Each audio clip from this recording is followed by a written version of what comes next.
o que é o mundo do growth, se a gente for resumir numa frase, que é uma busca pelas alavancas, que são os pontos de geram maior inflexão para o seu negócio, eventualmente para sua vida, e você descobre isso através de um processo iterativo, analítico e iterativo. É até curioso, porque tem uma figurinha minha no WhatsApp, que sou eu, assim, tipo aquele cara do Faria Lima, assim, como assim, já encontrou suas alavancas hoje? Porque, cara, a filosofia tem que ser, eu tô o tempo inteiro buscando os pontos de desproporção e eu faço isso através de um processo de análise, teste. Mas você transiciona bem isso entre o que o Xará puxou isso, entre CPF e CNPJ o tempo todo, assim? É uma coisa que você faz na vida particular também? Cara, é porque, no fim, eu acho que se você faz isso com consistência e vê os resultados disso, vira um jeito de você pensar, de você ver as coisas. Senhoras e senhores, hoje temos a honra de receber um rockstar do growth brasileiro, o nosso próprio Michael Jackson, né? O homem que revolucionou as estratégias de crescimento da galáxia e provavelmente um dos homens mais desejados desse país. Sem dúvida nenhuma. Gabriel Costa Mineiro. Seja muito bem-vindo, meu cara. Você estava falando de mim, Xará? É ele? Tô te traindo. E aí, meus amigos, boa tarde, obrigado pelo convite. Vamos estar aqui batendo papo. Participar. Cara, conheci o Mineiro faz mais de uma década, provavelmente. Primeiro conheci o trabalho e depois eu conheci o homem, a lenda. Metade do que o Chuck Norris sabe foi o Mineiro que ensinou. Ô, Riz, tem que tomar cuidado, porque a expectativa é a mãe da decepção, velho. Então segura a onda aí pra conversa fluir bem. Senão o pessoal rapidinho já caiu. Vai começar a compartilhar público com o Pablo Marçal. Que é o pai do Chuck Norris, inclusive. É o pai do Mineiro e do Chuck Norris. E assim, o papo de hoje, logicamente, vai trazer vários assuntos de growth, que é a especialidade profissional do Mineiro, mas a gente vai falar de várias outras coisas. E uma das coisas que eu gosto muito no Mineiro é que ele realmente é um cara que faz teste AB em tudo na vida, né? Então, cada ideia que ele tem, ele resolve testar. Ideia de podcast, ideia de empresa, ideia de viagem, ideia para morar fora do país. A gente vai chegar nesse ponto da conversa, mas para quem não te conhece, dá o link da bio. Quem é o Gabriel Costa, o lendário mineiro? Tá bom. Bom, antes de tudo, de novo, obrigado pelo convite, foi um prazer a gente conversar. Eu sou o Gabriel Costa, mineiro, eu sou de BH, eu sou engenheiro de alimentos de formação, nem sei se você sabia dessa informação. Essa eu não sabia. Muito cedo eu comecei a ir para o mundo de tecnologia. Eu acho que nesse sentido, a sorte de entrar na RD lá atrás, né, como 20º funcionário. Lá dentro eu peguei o crescimento explosivo da RD, fiz bastante coisa. Aí no meio do caminho eu fiquei 6 anos lá, marketing, growth, BI, projetos e aí por fim produto. Depois eu vou para a Singu como CMO e sócio lá, o aplicativo de delivery de beleza. E aí eu saio da Singu depois de 3 anos e monto 2 empresas. O meu GLA, que é o Growth Leaders Academy, que é essa plataforma de educação para líderes de marketing growth. E a outra é o Merlin, que a gente fala que é a caixa de ferramentas mágica aí dos profissionais de marketing growth que querem ter mais autonomia, resultado, velocidade e o melhor, sem precisar de um desenvolvedor. Então essa é a minha história, breve. Muito bom. Você falou que você começou lá, enfim, faz quantos anos? 2011, 10, 9? Na RD 2013. Antes tava na faculdade. Mas durante a faculdade eu comecei a trabalhar, inclusive, numa empresa lá de Campinas, inclusive, foi onde eu morei muitos anos, né? Chamada Empreendemia, que foi uma rede social para empreendedores lá atrás, desde 2010. Então, é um cenário, era uma época muito antes de hype e tudo mais. E aí, quando essa empresa ela não dá certo, os sócios lá, que são, né, meus amigos até hoje, eles me apresentam para um rapaz que estava empreendendo lá em Florianópolis, chamado Eric Santos. E aí, o resto... exatamente. E dessa pessoa que começou a entrar no mercado de trabalho para hoje com quase XX anos... 36, não, bem apesar de que assim que o Reis me viu ali fora, ele ficou assustado com o meu grisalho aqui, mas é pra parecer mais sênior, sabe? Aconteceu comigo também. Né? Então, mas a gente começa a ficar grisalho, as pessoas começam a respeitar a gente. Um pouco mais, Mas, mano... O mineiro lá de trás e o mineiro agora. Essa jornada de autenticidade. Desde sempre você sabia que queria trabalhar com dados. Talvez o termo growth nem existia, não era pelo menos popular. Você sabia que era esse caminho ou foi acontecendo algumas transformações? Eu não sabia, não. O que eu me preocupei em descobrir ao longo, desde a faculdade, na verdade, e foi um pouco meio que sem querer, assim, era eu descobrir rápido o que eu não queria fazer. Então, por causa da faculdade, e aí eu acho que por uma certa ambição, desde muito novo, todo mundo que começava a fazer alguma coisa, do tipo assim, tinha alguém que estava estagiando, eu tinha que estagiar também. Alguém começava a fazer um projeto de pesquisa, eu tinha que fazer um projeto de pesquisa também. Em alimentos, a França era muito forte na época lá, então a pessoa começava a estudar francês e eu começava a estudar também. O problema é que não era a mesma pessoa, né? Então, começava a estudar francês, eu não podia ficar para trás, aí tinha um segundo não podia ficar para trás, terceiro não podia ficar para trás. E aí uma curiosidade interessante é que por causa disso eu comecei a fazer um projeto de pesquisa, de iniciação científica, que inclusive a gente publicou numa das maiores revistas do mundo, o que para mim não faz a menor diferença, porque eu saí muito cedo dessa área, que era o estudo do efeito antioxidante de urucum e coentro em carne de peixe, por exemplo.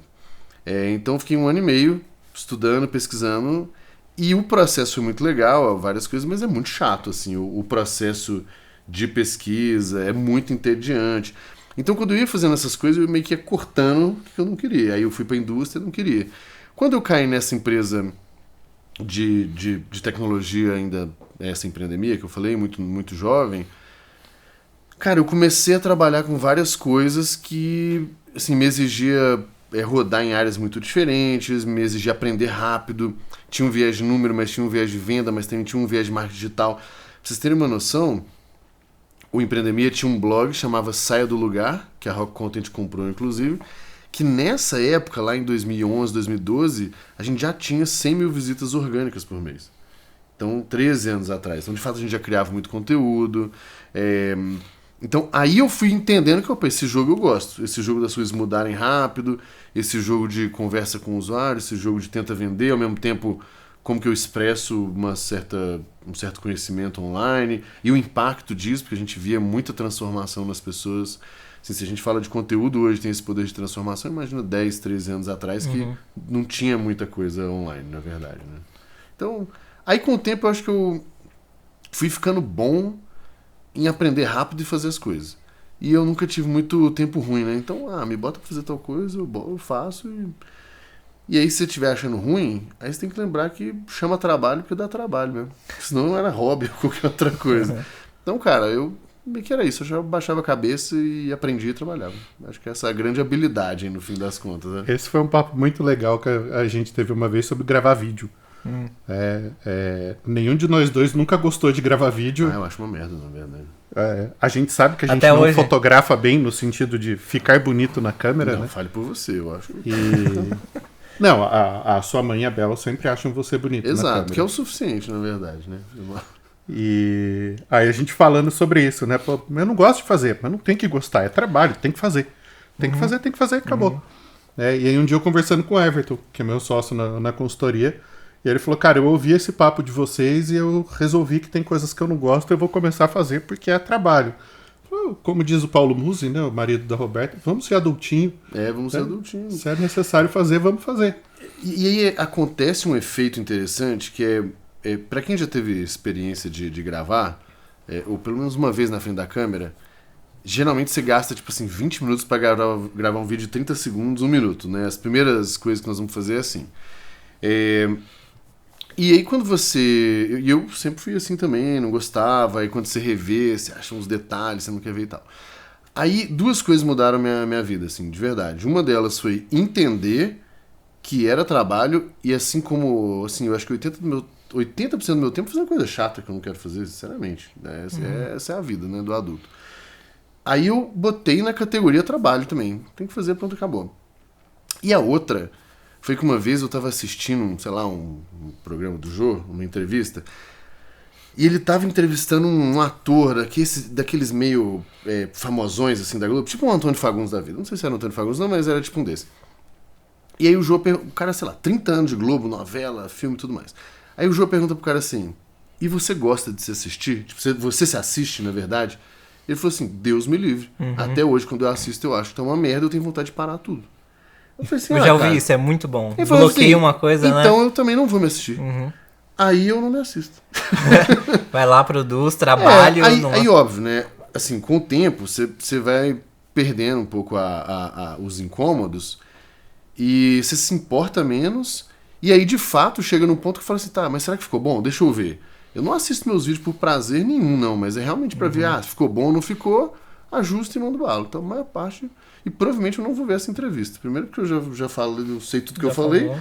E segundo que eu vou ficar caçando um tanto de problema nos detalhes, no jeito, no trejeito. Aí eu... O pior pra mim do conteúdo criado é quando você cria um conteúdo que é um pouco marqueteiro. Então você tem que usar de um conhecimento meio básico, assim, meio topo de funil. Tem que gravar e aquilo, putz, jamais eu vou assistir aquilo, porque eu já tô fazendo de cara virada já. Não é uma coisa que tá sendo profundo, não tô construindo nada, só tô sendo um mero ator ali do que precisa ser feito. então né? esse é um ponto bom. Às vezes a galera do meu time bota uns roteiros, umas coisas, eu falei, galera, eu não sou É ator. foda. Não me pede pra interpretar, que vai ficar patético. Eu posso criar um bom conteúdo. Eu gosto de criar conteúdo, eu acho que eu crio bom conteúdo, eu gosto do processo de criação em si. E aí apresentar ele é só um pedaço da jornada como tudo, mas atuar realmente não... Não, ler script, ler teleprompter, cara, nunca consegui fazer isso direito. Aí eu gravo Dá no os TP. tópicos pra eu lembrar o que eu tenho que exato. falar e eu falo. Isso Né? Então a gente fazia um papel prompter. Eu fazia um rasgo redondo, pendurava na lente da câmera e tinha os tópicos ali. Eu falei, com os tópicos dá pra falar 1 hora, tranquilo. Eu gravo muito com TP hoje, mas se for coisa tipo 1, 2, sei lá, 1 a 5 minutos, eu boto o texto na íntegra, só que aí eu leio ele alto antes, boto as palavras que cabem na boca e tal. Se não, é só isso, bullet point, porque aí você não se preocupa em perder a linha de raciocínio e, pô, você sabe o conteúdo. Então eu olho pra câmera aqui, tem lá o tópico, falar de tal coisa, da sua carreira. Pô, beleza, já pega e fala, e tópico 2, tópico 3... Então não tem nada a ver, por que a gente tá falando disso? Mas tudo bem, espero que ajude Mas as pessoas. hoje- Eu vou puxar o gancho de porque a gente tá falando disso. Hoje, pela sua carreira que chegou até aqui, né? A gente tava falando de como você foi se transformando até chegar em growth e agora é um pouco mais avançado ainda do que isso. Mas hoje você é mais conector de conteúdo e professor do que um criador de conteúdo, né? Eu vejo você podcast, 2, 3 podcast, conectando pessoas de fato, né? Porque eu tenho uma crença de que conteúdo bom já existe já. Isso às vezes tá em inglês, às vezes já foi traduzido. Mas conteúdo bom já existe, não vai ser eu que vou... Nossa, agora, Mineiros, vai aprender uma coisa aqui comigo que vai mudar a sua vida. Mas quando você conecta vários tipos de conteúdos diferentes, aí sim você consegue criar alguma coisa interessante, né? Mais ou menos. Eu tenho duas coisas que eu acho que fazem muita diferença. Uma é sobre a didática em si. Então, querendo ou não, muitas vezes você se conecta muito mais com alguém do que com o que ela está falando, propriamente dito. Seja pelo jeito, pelas palavras que são usadas, pelo humor, pelo estilo do conteúdo e tudo mais. Então, o mesmo conteúdo, beleza, ele já é existente, mas se passar de uma forma diferente, ele pode fazer ser muito relevante. E essa é uma linha que eu sigo, eu tento evitar a palavra difícil, eu tento simplificar ao máximo as coisas, trazer exemplos cotidianos e tudo mais. Mas eu acho que um pouco nessa linha ainda que você está falando, mas apesar de tudo, eu ainda acho que faz muita diferença. O segundo bloco, que aí eu acho que é realmente 100% original, que é o grande motivo que eu não me posiciono muito como professor. Cara, eu tenho 2 empresas, essas empresas crescem, e eu falo de crescimento. Então, eu pego muitos dos aprendizados que eu estou tendo aqui no meu dia a dia e transporto para lá. Então, o Merlin é uma empresa de software, sem investidor. A gente chegou em 100 clientes só com 2 pessoas full-time. A gente... Enfim, tem vários méritos ali, vários pepinos também no meio do caminho, mas vários méritos que... Cara, eu acho que é uma amarração de um tanto de coisa que pode, de fato, ajudar as pessoas, o fato de trazer uma experiência mais específica e pontual. Outra coisa, por exemplo, tem o tópico de gestão de projetos. Esse é o tópico que tem 200 mil tipos de conteúdo.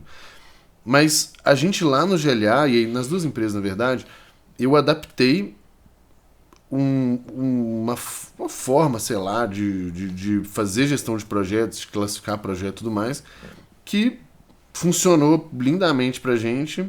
E aí quando eu começo a externalizar esse conteúdo também e vejo que ajuda as pessoas, aí eu boto mais energia. Então é um pouco do autoral, que é o mix do que já tem na rua mesmo, com a sua experiência prática.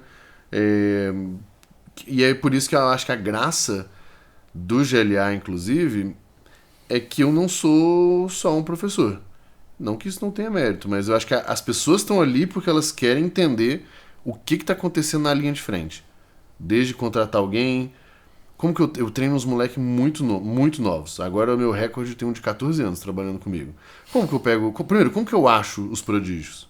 Como que eu treino os prodígios? Como que eu mantenho essa galera motivada? Porque é outra geração. Como que eu boto esses moleques para trabalhar? 14 É um anos. bom aprendizado. Uhum. Né? Se a pessoa vai ser importante para ela, se ela vai querer, se ela vai gostar, é um problema dela, mas de fato é um conjunto de coisas que nem eu sei, inclusive, tem um tanto de tentativa e erro no processo, e que aí eu acho que faz diferença. Uhum. Né? Então, assim, aí eu concordo, tem um lado curador e tem um lado meio real life ali que pode ajudar. É um relato que só você pode dar, né? É a sua vida, a sua experiência que tá rolando ali, E que né? nem Então, significa que é melhor que nada, não. Significa que mas funcionou tá pra mim. querendo É algo. real. É a questão Isso, da autenticidade. exato. Né? A gente discute muito, e é um papo que a gente quer puxar contigo aqui, a questão da educação livre. Né? A educação formal ela é importante. Porque não dá para entrar nessa linha de influencer irresponsável que fala, ninguém mais precisa fazer faculdade. Não. Tem até uma pesquisa recente ali mostrando as coisas que caíram de importância na geração Z. Então, antes 30% davam importância para o casamento, agora 24%. Antes 20 e tantos por cento davam importância para sair da casa dos pais, agora 17%. Antes X% davam importância para ter uma religião, agora isso caiu mais tantos por cento. Então, beleza, tem valores sendo questionados, sendo realocados. Isso sempre aconteceu de geração para geração.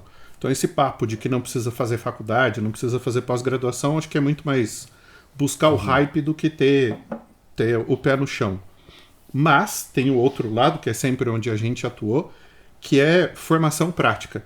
Né? A formação da trincheira, de quem está lá no dia a dia, de quem está fazendo a coisa e olha... Fiz isso, aprendi isso, errei aqui. Fiz isso, errei assim, aprendi tal coisa. Especialmente, desculpa de interromper, com viés utilitário e de empregabilidade. Porque quando a gente vai para a academia, cara, a gente está falando de conhecimento de base, a gente está falando de várias coisas que eu não tenho capacidade, inclusive, de contribuir. Fundamento, né? De fundamento, de conceitos e tal.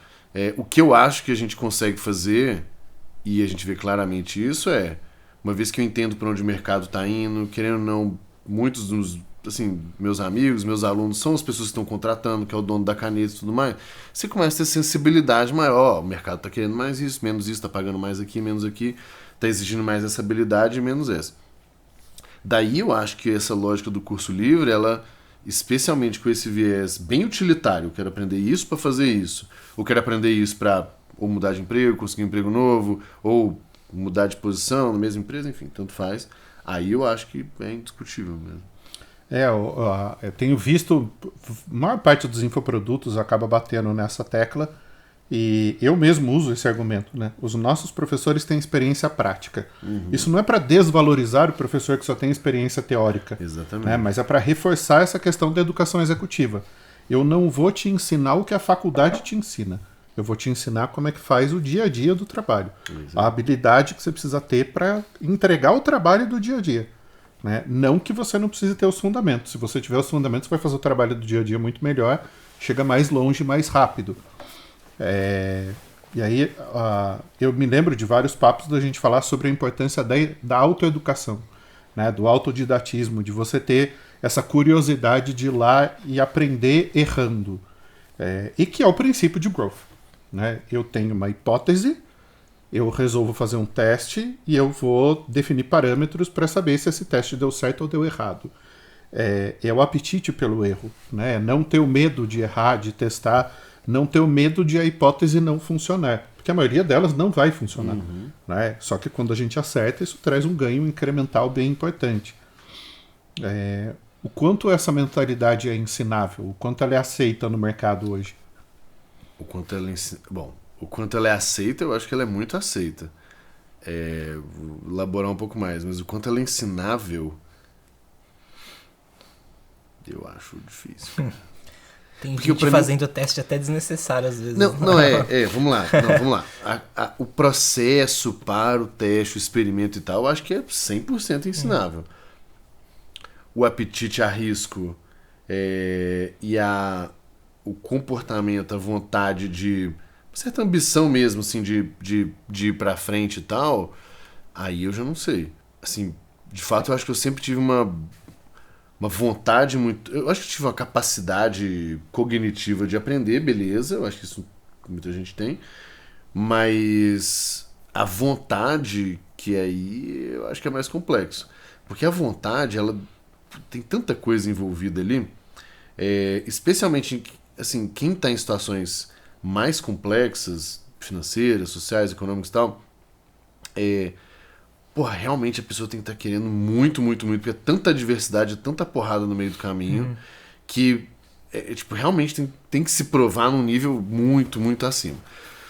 Mas assim, do ponto de vista bem, bem prático dessa habilidade de eu ver uma possível oportunidade, eu fatiar isso em coisas menores, eu mitigar risco, porque esse é o grande, esse é o ponto de ouro aqui. Vou dar um exemplo. Esses dias eu estava dando uma aula no G4 e foi o exemplo que eu dei lá e eu acho que funcionou muito bem.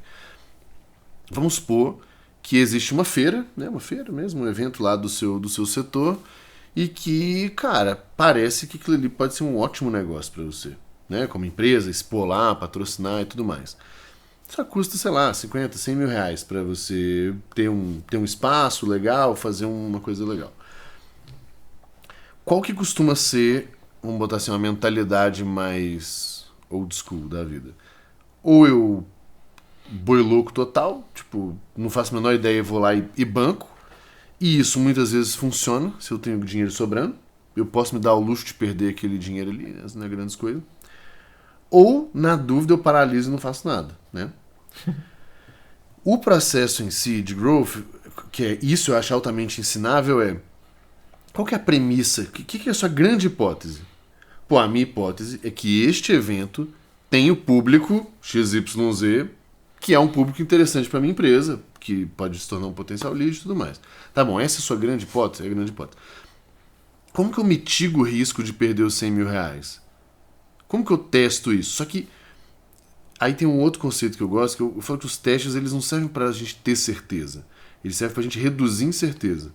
Então eu tenho uma incerteza gigantesca. Aquele evento vai fazer, eu não faço a menor ideia. Como que eu tenho certeza? Eu boto 100 mil reais, entro no negócio, participo, e aí eu posso ter certeza que não funciona, e aí eu me dei mal. Ou que funciona, parabéns, me dei bem. Só que é um risco muito grande. Então como que eu reduzo a incerteza?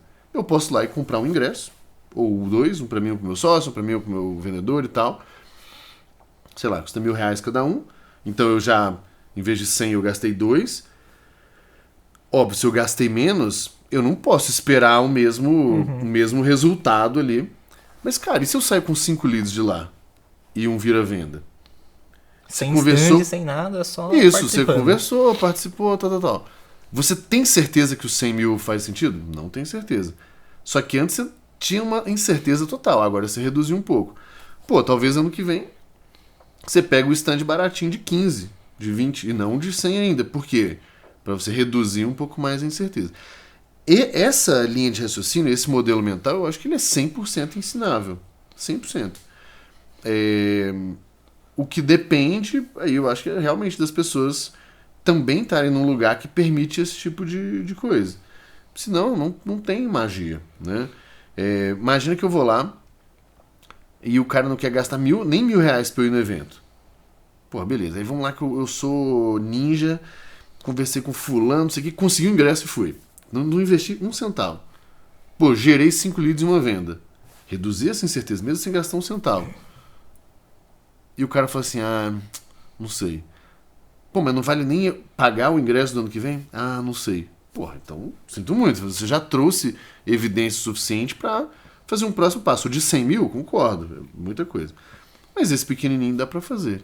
Então, se a gente pensa isso na nossa vida também, várias pessoas me perguntam assim, porra, não sei se eu venho morar em São Paulo, não sei o que, tal. Cara, eu tô falando de gente com uma estrutura financeira já legal, tá? Eu falo assim, cara, por que você não pega um Airbnb um mês aqui, mora aqui e, de fato, entende se tudo que estão te prometendo de relacionamento, contato, dinheiro, se tá fazendo sentido.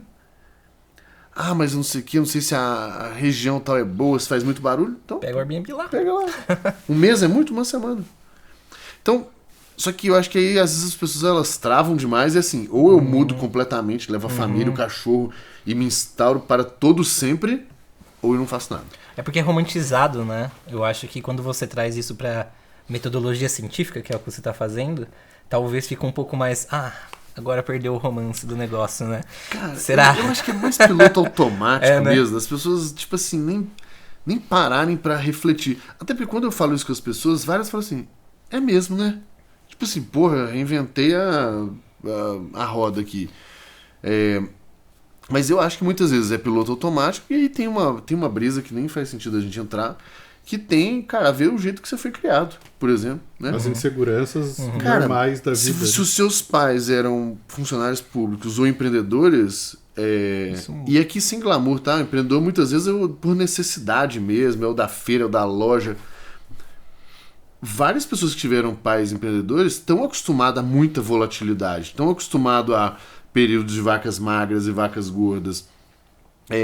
E isso também pode traumatizar a pessoa e falar assim, porra, eu não quero essa loucura na minha vida, ou eu não sei viver de outro jeito. Então, esse é o tipo de coisa que faz diferença. Ou quanto de grana você tem, ou a sua estrutura familiar, enfim, aí tem 200 mil coisas que eu acho que não faz sentido. Mas, no mínimo, essa linha de raciocínio da gente ter... cara, tem um jeito de eu fatiar esse problema em problemas menores, coletar algumas evidências, reduzir incerteza. Aí pode chegar num ponto que você não tem certeza e ainda vai falar assim, cara, eu já fiz tudo. Eu já fui e morei. Fiquei uma semana, aí ficou bom. Depois eu fiquei um mês. Aí depois eu peguei 3 meses. Aí depois eu... Sei que, coletei todas as evidências. Então, beleza. E você não acha que tem gente que faz até chegar na hipótese e tem uma coisinha antes, né? Que até o Growth talvez tecnicamente traz como um mapeamento. Mas você não acha que tem algumas empresas e talvez até pessoas que começam a fazer, na hora de fazer o teste, a hipótese, não faz ligado provavelmente a um objetivo estratégico? Tipo, não sei se eu quero trazer, por exemplo, que você trouxe. Não sei se eu quero morar em São Paulo ou não. Mas a pessoa às vezes não sabe nem qual que é o objetivo de vida dela. E ela tá testando se ela vai morar em São Paulo ou não, se é uma hipótese boa. Mas isso não tá ligado. E aí, mas o que você quer da sua vida, né? Às vezes você vai testar o evento, mas o evento não tem nada a ver com o que a empresa precisa nesse momento e tá lá testando o evento, né? Tá fazendo a metodologia científica, mas não tá ligado ao objetivo estratégico de fato, né? Aí vem exatamente o que é o mundo do growth, se a gente for resumir numa frase, que é uma busca pelas alavancas, que são os pontos que geram maior inflexão para o seu negócio, eventualmente para sua vida, e você descobre isso através de um processo iterativo, analítico e iterativo. Então eu faço análise, faço teste, tentando achar esse ponto que gera uma desproporção de resultados. Se eu estou fazendo esse processo, mas sem ser para os pontos de alavanca, eu tenho ganhos marginais, às vezes, são legais, mas não geram grandes transformações. Né? E se eu estou querendo caçar as alavancas e às vezes eu não testo, eu às vezes não acho, porque eu não fui cutucando, não fui buscando o negócio. Então, para mim, é até curioso, porque tem uma figurinha minha no WhatsApp que sou eu, assim, tipo aquele cara do Faria Limer, assim, como assim, já encontrou suas alavancas hoje? Porque, cara, a filosofia tem que ser, eu tô o tempo inteiro buscando os pontos de desproporção e eu faço isso através de um processo de análise, teste. Mas você transiciona bem isso entre o que o Xará puxou isso, entre CPF e CNPJ o tempo todo, assim? É uma coisa que você faz na vida particular também? Cara, porque, no fim, eu acho que se você faz isso com consistência e vê os resultados disso, vira um jeito de você pensar, de você ver as coisas. Cara, eu fiz teste AB para escolher babá dos meus filhos. Só que lógico que eu não peguei e falei, nossa, vou fazer um teste AB. A gente foi, filtrou e achou 2 pessoas que a gente gostou. Só que o que é determinante para o sucesso dessa hipótese? Não é você gostar, é a criança gostar. gostar. Então o que a gente falou assim, vamos fazer... E aí, por coincidência, uma delas estava ainda empregada, estava de aviso prévio, e ela só poderia meio período, durante um mês, depois, tal. Aí eu falei assim, Bel, se a gente pega esse meio período que ela pode, que eu acho que ela podia à tarde, e a outra a gente testa de manhã. A gente paga uma semana de trabalho das duas, vê como é que é. Porque é isso, aí você vê com as crianças, você vê a reação das crianças e tal. No segundo dia o resultado estava conclusivo, já tinha relevância estatística e tudo mais. Era muito discrepante. Mas assim, quando a gente faz a entrevista, a gente já reduz bastante a incerteza. Duas, né? Sim. Porque tinha umas coisas ruins. Teste ruim, beleza. Tinha gente que não batia, tá bom, você tira logo. Mas não é que se eu tivesse usado, inclusive, esse nome, um teste AB, minha esposa, provavelmente já teria ficado irritada comigo. Com você. Mas na prática, a mentalidade é... cara, se eu não tenho certeza, eu tenho alguma forma de me expor a essa situação e coletar alguma evidência do se faz mais sentido vir para um lado ou vir para o outro. E aí é o tipo de coisa que acontece, sabe? Cara, pegando esse gancho, eu lembro de uma vez que você Eu não sou doente, comentou... tá? Antes que as pessoas achem aí... Tá parecendo, dá uma consertada. Eu sou bem light, na real. Uma vez você comentou, acho que vocês moraram na Alemanha um tempo, né? Eu morei durante E a aí faculdade. tinha um plano de testar morar em outros países. E vocês estavam construindo... Eu falo OKR porque eu sou da roça, né? Aqui na Vila Olímpia o pessoal mais sofisticado fala OKRs. Mas vocês estavam construindo indicadores para o objetivo de eventualmente viver em outro país. E eu achei aquilo muito legal. Eu falei, porra, ele pegou uma metodologia de gestão de empresas, né, que é bastante horizontalizada, que é muito simples de entender. Que é um pouco da premissa da coisa. E falar, cara, você define o objetivo em comum, define os indicadores e define o tempo. E a partir dali você vai executando as tarefas e medindo se o indicador está movendo. E a hora que você falou de fazer um OKR para morar em outro país, e acho que naquela época a Bel estava grávida já. Tá. Não sei se do primeiro ou do segundo, mas eu acho que ela estava grávida. Foi em 2018 que a gente teve essa conversa. Que ela veio fazer o curso do Damasceno com a gente aqui em São Paulo. Então foi do segundo. E eu lembro dela grávida. E aí, quando rolou esse papo, eu falei, cara, é uma visão legal. Né? E aí você estava falando agora de mentalidade, a gente pegar coisas do trabalho e levar para a vida pessoal. E aí, logicamente, a sua forma de ser, de pensar, a família que você cresceu, o contexto que você viveu, vão influenciar a forma como você trabalha. Eu tenho um amigo de mais de 30 anos, o pai dele era executivo da Xerox, e a cada 2 anos ele mudava de cidade.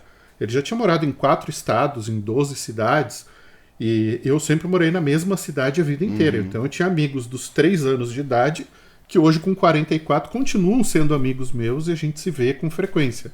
E ele tinha gente espalhada no país inteiro que ele não tinha esse vínculo tão amarrado. Ele mesmo, depois de casar e agora com 2 filhos e tal, já morou em umas 7 ou 8 cidades, já trabalhou em umas 10 empresas.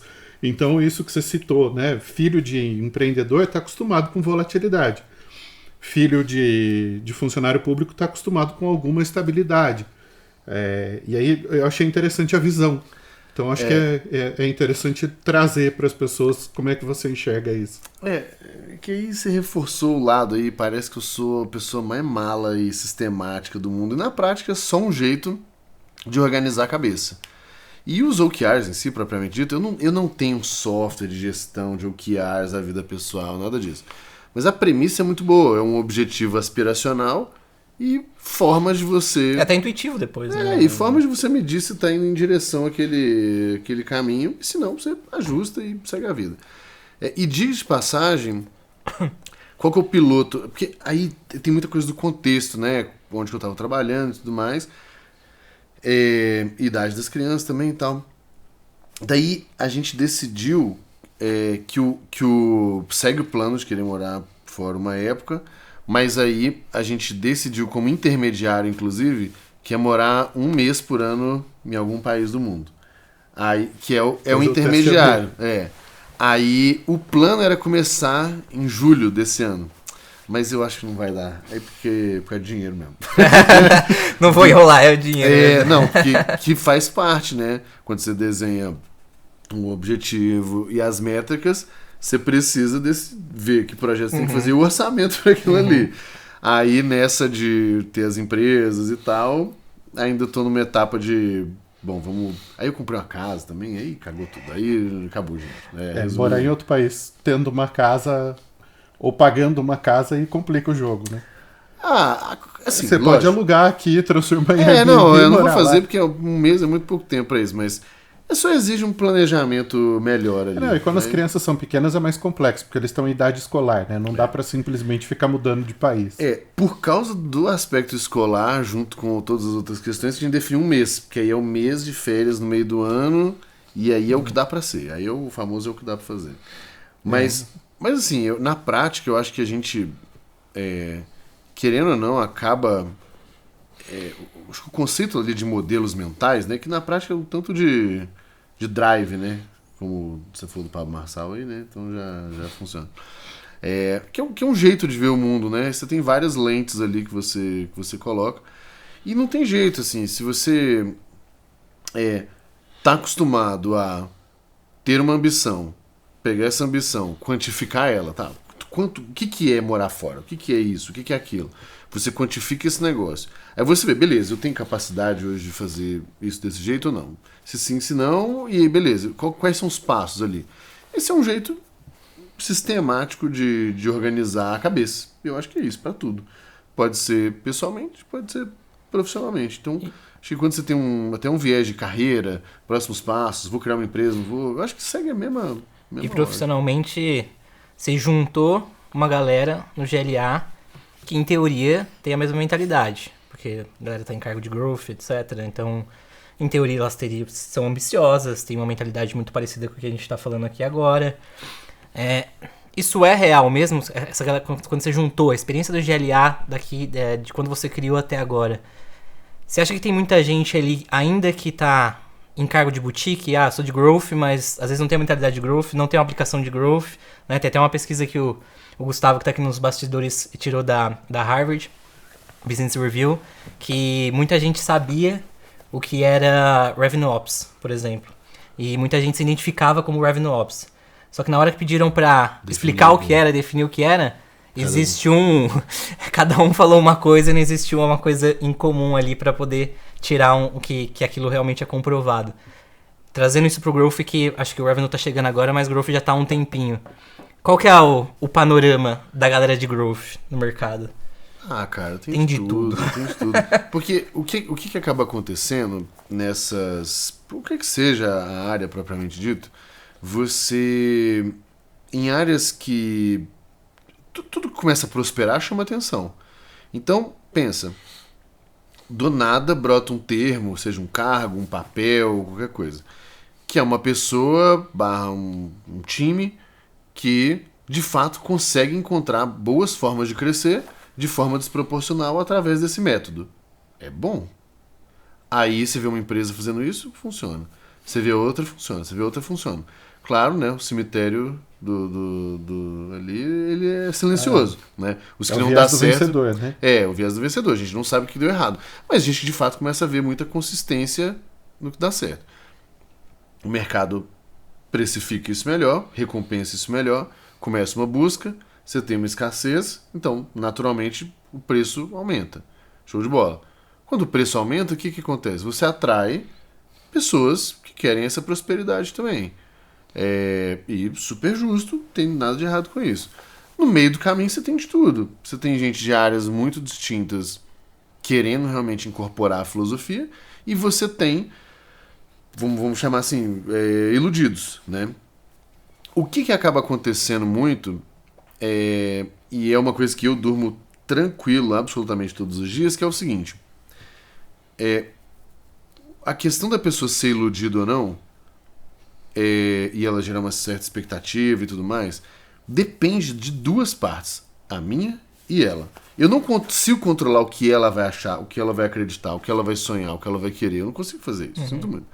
Agora, eu consigo controlar o que eu estou prometendo. Então, eu desafio todo mundo que estiver vendo. Assim, eu duvido que vocês vão encontrar uma promessa fantasiosa no GLA. Uma promessa, tipo, meio a gente não fala de valor em lugar nenhum. Não fala que você pode ganhar tanto. Não, você pode se desenvolver na sua carreira. Isso, não falo de valor, não falo de nada. Por quê?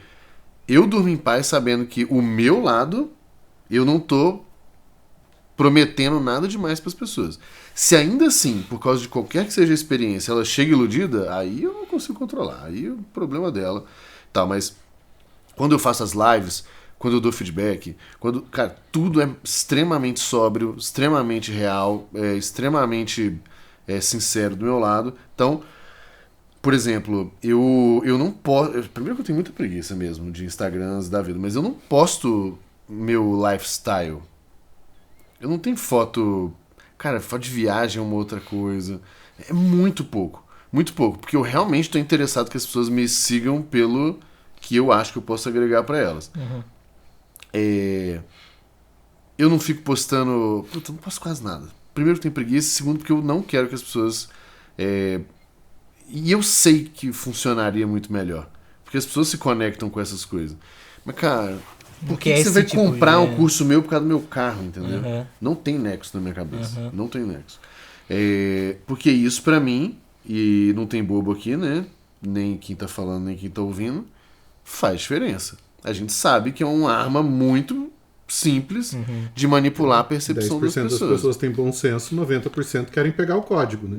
Só que também para você Exatamente. ter essa calma do PLG assim, se conecta comigo quem realmente identificar que eu tenho algum valor do que eu já estou fazendo, né? É um tempo de casa antes, né? A experiência que você ganhou, a seriedade que você tem sobre o assunto que você desenvolveu, o que você já fez de case também te dá essa tranquilidade. Talvez quem usa mais desse artefato de ser um marqueteiro, talvez é porque falte consistência, cara, né? Não querendo criticar, né? Mas eu tô falando Acho da que sua isso calma tudo. quanto a isso, né? Eu acho que eu sou mais paciente nesse aspecto de resultado e tudo mais que muita gente.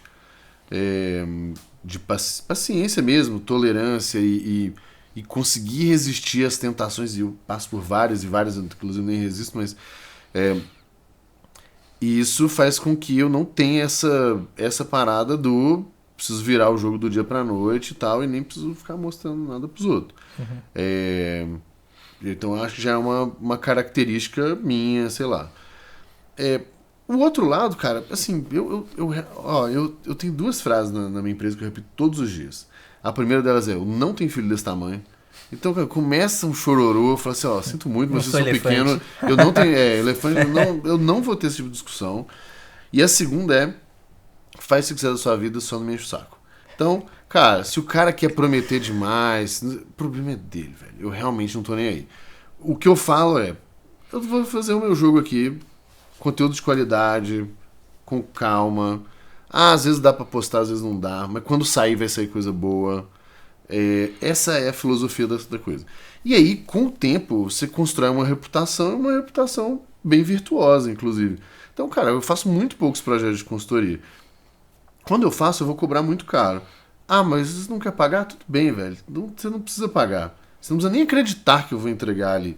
Só que, assim, tem tanto de história, tem um tanto de gente, tem um tanto de... Então, beleza, eu vivo em paz com isso. Se alguém quer usar esses artifícios para vender mais, cara, usa. E aí a gente precisa, assim... a gente não pode... vamos lá. Vamos falar do estelionatário do digital. Não vamos falar o nome de ninguém, óbvio, mas... Obviamente a pessoa tem a culpa dela, beleza? Melhor. Vamos falar desses cassinos online aí da vida. Pronto, que a gente nem entra no nosso mercado, vai para outro mercado. Tá tendo uma discussão com minha esposa esses dias. Cara, é a coisa mais louvável do mundo? Não é.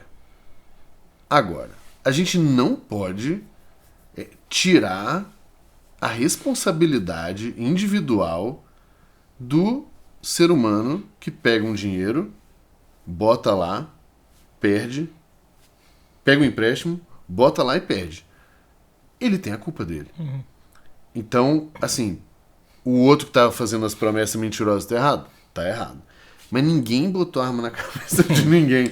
Nem pra comprar um curso e tal. Então, eu acho que, assim, Eu vivo em paz porque eu sei que o meu lado eu tô fazendo. Agora, se alguém viu na minha narrativa lá uma promessa de ficar muito rico, aí eu já não tenho controle. Acho que tem 2 pontos interessantes de puxar daí. Uma coisa é como o centro de recompensa do cérebro funciona. Né? Existe uma tendência de que cada pessoa vai se viciar em alguma coisa. E são poucas as pessoas que não têm nenhum vício em absoluto.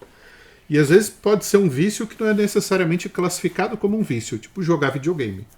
Ninguém vai falar que faz mal jogar videogame. Claro que tem idiota que fala que tem muito assassino que jogou Counter-Strike. Mas aí é falta de noção mesmo, né? Educação básica lá. É falta de se alfabetizar um pouco. Mas tem gente que vai se viciar em bebida, tem gente que vai se viciar em cigarro, tem gente que vai se viciar em jogo, tem gente que vai se viciar em comida, em açúcar. E aí o cérebro que é mais suscetível, ele vai acabar caindo no vício. Ele vai procurar alguma forma de obter aquela recompensa. Numa medida menor, é o que a gente vê com rede social. Né? As pessoas ficarem 1, 2, 3 horas por dia scrollando em busca daquela dopamina rápida. E agora a dopamina parece que virou o termo da moda também. Né? Todo mundo sabe o que é dopamina, todo mundo virou neurocientista. Nunca fiz um jejum de dopamina, inclusive. Que é uma das melhores coisas que existe, né? Guarda o celular com a tela virada para baixo, abre um livro e convive com as pessoas que moram com você. É uma coisa maravilhosa. Né? E é interessante, porque todo mundo quer criticar a geração Z e é uma das coisas que para eles parece ser um valor em ascensão.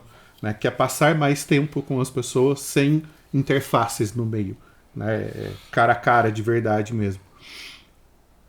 Mas voltando lá, então existe a susceptibilidade. Tem o outro aspecto que é o educacional. Né? Quando você tem acesso à educação de qualidade, você tem mais noção, você tem mais senso crítico, você tem mais capacidade de entender algumas coisas que para quem tem o mínimo de educação básica são óbvias. Por exemplo, a casa sempre ganha. Então, se existe um cassino, o cassino sempre ganha e de vez em quando um jogador ganha. Senão o cassino não se sustenta. E vai ser isso com o jogo do bicho, vai ser isso com qualquer outra coisa. Então a pessoa tem uma falta de educação de base, tem uma susceptibilidade, ela vai acabar caindo no vício. Mas existe a autorresponsabilidade. E aí a gente encontra isso mesmo em pessoas muito simples, mas que têm uma sabedoria muito grande. Né? As nossas avós falavam, não mexe com isso, que isso aí vai dar errado. Ela não tem toda essa noção de como o cérebro funciona, do vício, a educação formal, mas ela tem a sabedoria de entender que determinadas coisas vão acabar num caminho ruim. Né? Não tem como sair coisa boa daquilo. Um dos dias eu estava no Uber e o cara falou, não, agora toda a minha família está estudando apostas online. A gente já fez uns 3 ou 4 cursos e agora a gente vai começar a ganhar dinheiro com apostas online. Falei, meu Deus, por onde eu começo? Né? Não tem como você estudar aposta. Se é um jogo de azar, não tem o que estudar ali. Né? É probabilidade, é estatística. Não tem como vencer a estatística. Não tá nem disfarçado de day trader, né? É aposta direto já. Não tem nenhum raio gourmetizador. E o próprio day trader. Tem um dado que a Bovespa divulgou que de 30 mil investidores que ao longo de 10 anos praticaram day trade pelo menos uma vez por mês, somente 300 em 30 mil tiveram mais lucro do que prejuízo. Ou seja, 1% vai conseguir mais ganhar do que perder dinheiro num universo estatístico bem representativo, num tempo bem representativo. Então não dá para dizer que é sazonalidade, pegou o mercado bull, pegou o mercado não sei o que, não. Comprovou-se estatisticamente que só 1% ganha dinheiro com isso. Aí se a pessoa consciente disso resolve fazer, aí é o teimoso, né? Ou o burro. Mas eu acho que o mineiro construiu, e vou pintar um cenário, você fala se é verdade ou não, construiu uma coisa que é bem contra isso, mesmo sem querer, né? Pela sua própria filosofia, talvez quem trabalha com você e está ligado a você aí acaba se ligando a essa filosofia, que de novo, não sei se minha visão está limitada, se é minha bolha, mas do gestor e empreendedor, ou da pessoa que está no mercado de trabalho ali e é uma liderança, de ser uma coisa bem vendedora e chamativa e muita autoridade querendo passar, empurrar isso. Apelativa. E a gente viu, assim, booms, né? Não gosto de falar nome, mas sei lá, a fórmula de lançamento foi um boom do marketing. Até, vamos dizer assim, a instituição G4 foi um boom que, pô, os caras fizeram um trabalho muito legal aí de marketês, vamos dizer assim. Você já trouxe uma onda, que particularmente a galera da Traction segue bastante você e curte, que é uma onda mais, vamos dizer assim, que a galera de baixo se compartilhava mais as ideias, do tipo, do trabalho conciso ali, sem explorar muito, né, o marketês. E você criar essa filosofia te conecta de uma forma profunda com muitas pessoas. Então, por mais que você fale assim, pô, eu não tô fazendo a minha parte aqui, não tô instagrameiro, mas aqui embaixo é absurdo o quanto você tá realizando de atividade, pelo menos do pouco que eu te acompanho aí. Enfim, você deve fazer um monte de coisa que eu não sei. E aí você começa a criar uma coisa que essa galera talvez vai ter uma dificuldade enorme de fazer. Então você vai fazer uma gamificação de indicação de programas de parceiros que você consegue ganhar uma porcentagem de uma empresa que tá no grupo. Entendeu? Como que ótimo plano. Como que o marketês vai fazer isso, sendo que não tem a profundidade de uma comunidade? Ou mesmo a própria comunidade. Pô, vamos criar comunidade? Cara, não é fácil criar uma comunidade engajada. Não é você querer fazer. Você tem que ter uma parada diferente ali, uma filosofia, né? Não sei se eu pintei o cenário correto. Pintou, mas aí só pra corrigir, assim. Eu sou cheio dessas frases prontas, né? Que eu acho que fica fácil das pessoas gravarem. Pra mim, assim, ganha o jogo quem vende melhor. Ponto. Essa é a regra do jogo. E você, vou apontar pra cá, você, inclusive, provavelmente, que tá me ouvindo, já passou por uma situação de, pô, fulano trabalha tão bem quanto eu e ganha o dobro. Ou ciclano, pô, presta um serviço aqui tão bom quanto o meu, um pouquinho pior, um pouquinho melhor, mas tá cobrando 3 vezes. E na prática, se vender é muito importante. Só que tem uma diferença, as pessoas geralmente elas travam porque parece que a única forma de se vender é desse jeito que parece estelionato, apelativo e tal. E cara, não é, tem muitas formas. E a forma que eu me vendo, que o Rê se vende pelo menos há muitos anos, é como? Ajudando as pessoas em escala. É a melhor forma de se vender, porque você cria uma reputação gigante. Então, ajudar as pessoas no one-on-one é muito poderoso, e eu faço bastante isso também, só que leva um tempo. Quando você ajuda em escala, e aí pode ser com livro, com conteúdo, com podcast, qualquer que seja o mecanismo, você está se vendendo o tempo inteiro, está se vendendo como alguém que é bom, que ajuda, que entrega, muitas vezes que é acessível, que é gentil, que é, enfim, eu acho que uma série de coisas, né? Então, quando esse mecanismo funciona bem, de se vender bem, de fato as coisas prosperam. Então, como eu falei, eu cobro bem caro, inclusive, para dar uma consultoria ali, porque eu tenho um custo de oportunidade grande, porque eu acho que eu valho, porque eu acho que eu dou retorno lá. Você não quer pagar, seja porque você não acredita, seja porque você não tem dinheiro, tá tudo certo. Inclusive, eu tenho vários produtos bem mais acessíveis lá para te ajudar. Show de bola. Inclusive gratuito também. Beleza.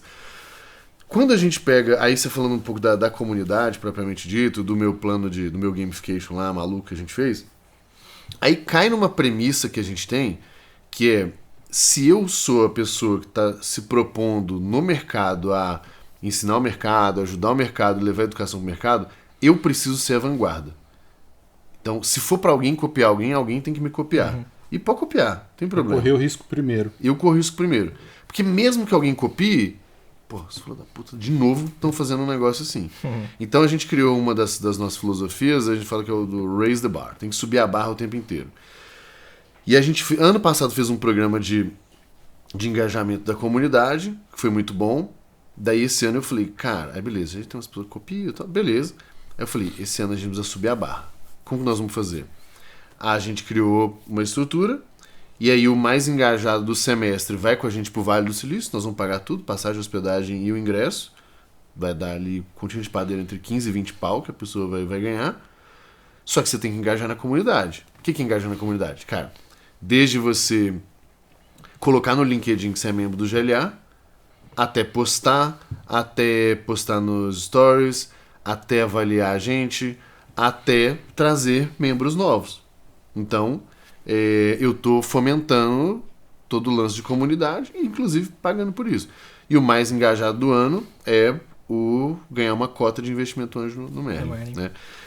Então, a gente entende que a gente tem essa missão como parte da nossa filosofia de subir a barra e de ser vanguarda. E ser vanguarda, volta lá nos experimentos, vai ter coisa que vai dar errado. Então já começamos um tanto de coisa, paramos, matamos coisas no meio do caminho, mudamos o caminho de coisas no meio do caminho. Gamificação envolve tech também, às vezes dá errado. Envolve um tanto de coisa. Ontem eu tirei... Pô, é porque a galera também não ajuda, né? Começou a ter umas fraudes lá. Aliás, nem foi fraude, foi indício de fraude. Aí teve um indício de fraude, eu falei, galera, corta. Aí a gente tirou o que era uma missãozinha lá, foram 2 casos ali, tirou. Aí vamos estudar direito, talvez não tenha sido, talvez tenha sido, mas vamos lá e boto o negócio no ar de novo. E se ficar ruim, eu tiro. E se ficar ruim, eu mato o programa, não tô nem aí. Aí, eu não tenho medo desse, sei lá, de ser julgado ali, porque faz parte da nossa premissa, de testar, colocar na rua e tal. Só que se dá certo, é lindo, velho. Porque aí o meu conteúdo vira exatamente o que eu tô fazendo dentro de casa. Que cai na primeira pergunta que você fez, que é, ou segundo, sei lá, conteúdo autoral em cima das experiências que a gente fez.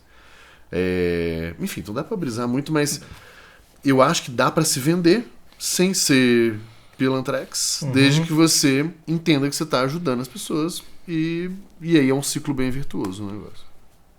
Eu acho que essas pessoas que você ajuda, eu vejo pelo Reis, assim, o aluno, vamos começar do começo, vai. Quando você quer se tornar um influenciador, você precisa de autoridade. Na minha opinião, você precisa de autoridade em algum assunto para você começar a produzir conteúdo. Não que isso é uma regra. Para mim, vale isso, entendeu? E aí, quando você quer começar a fazer isso, os alunos, ou seja, aquelas primeiras pessoas que você ajudam, são aqueles mais gratos. E são eles, talvez, que dão aquele primeiro impulsionamento, porque você realmente ajudou eles profundamente, né? E às vezes esses alunos são 100, 200... Aí a pessoa fica mirando lá a métrica que alta, muitas vezes né? esse cara, essa autoridade, ela não é necessariamente para o cara que quer ser professor. Da onde vem a autoridade? De autorar, de ser autor.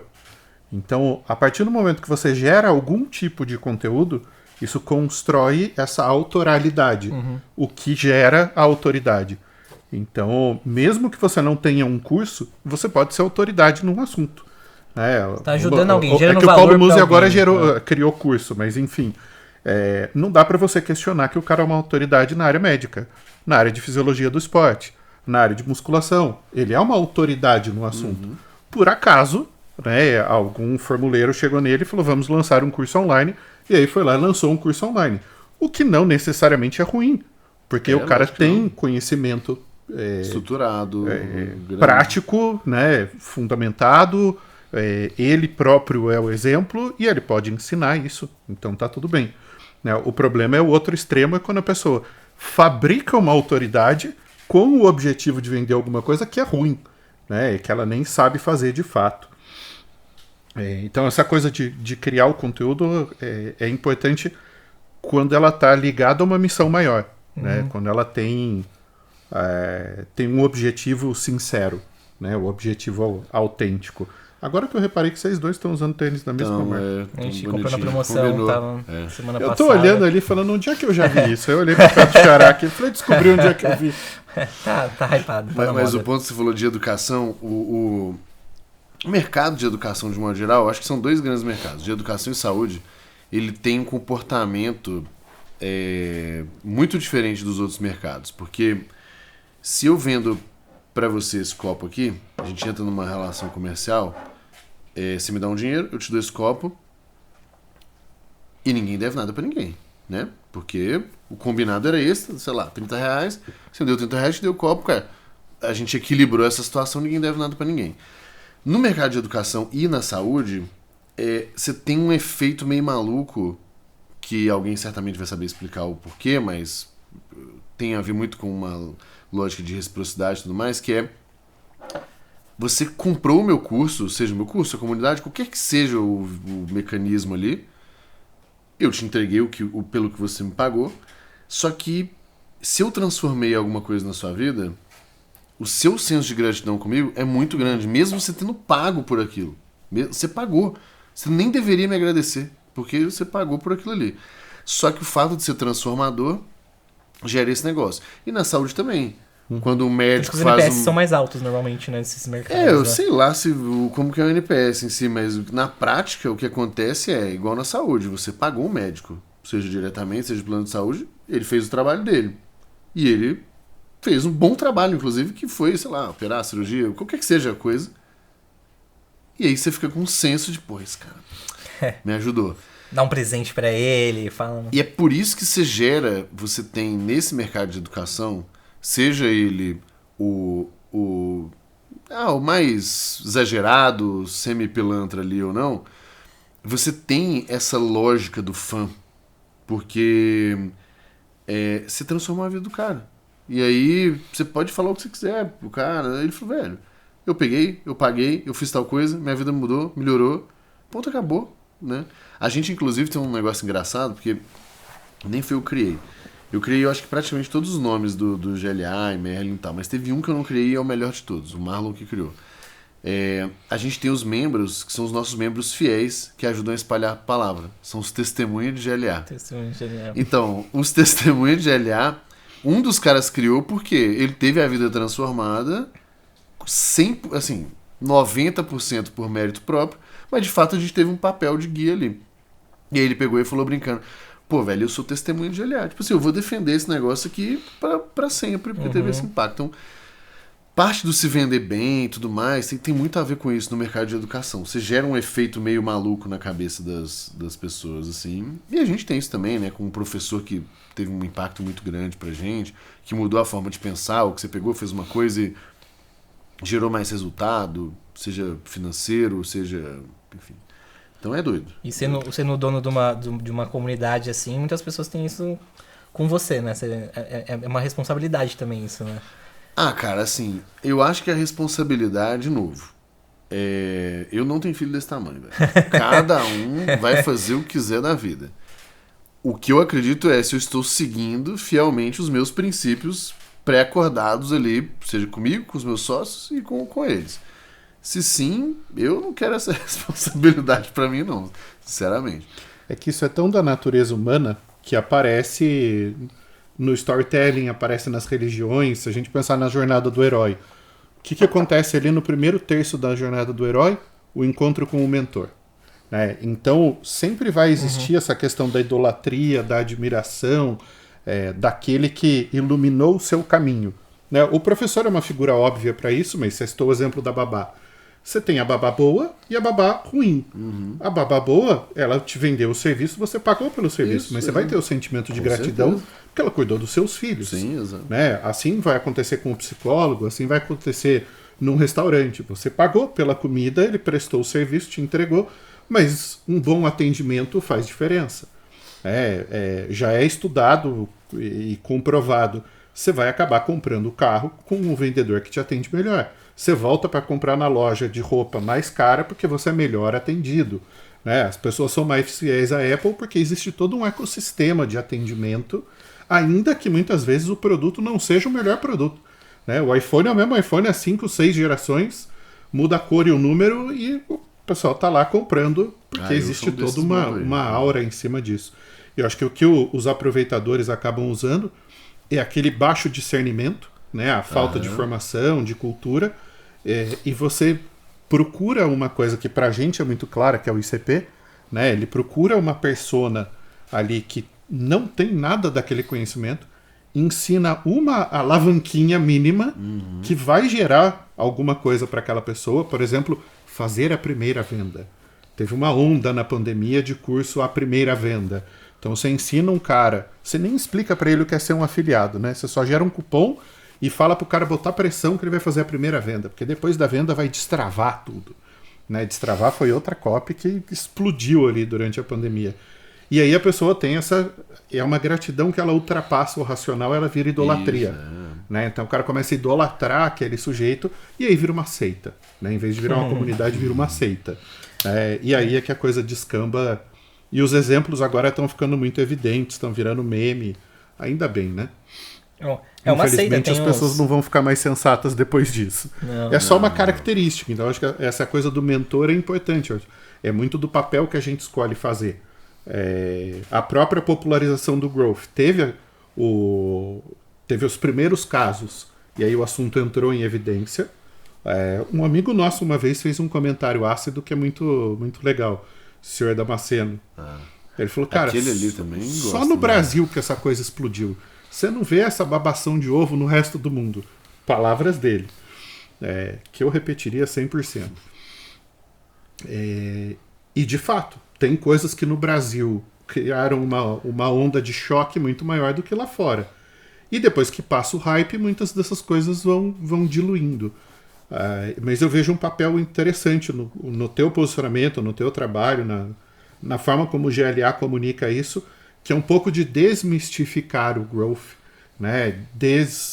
Tirar do pedestal, né? Desendeusar e falar, cara, é um método. Se você entender a lógica do método, que é o que você explicou agora há pouco, da premissa, do teste, de mitigar o risco e da execução sistemática, você chega no resultado. Eu já vi exemplos seus, por exemplo, de e-commerce. E toda vez, a maior parte dos meus clientes são de varejo. A primeira conversa que a gente tem com eles não é sobre SEO, sobre conteúdo, sobre Google. Curva ABC.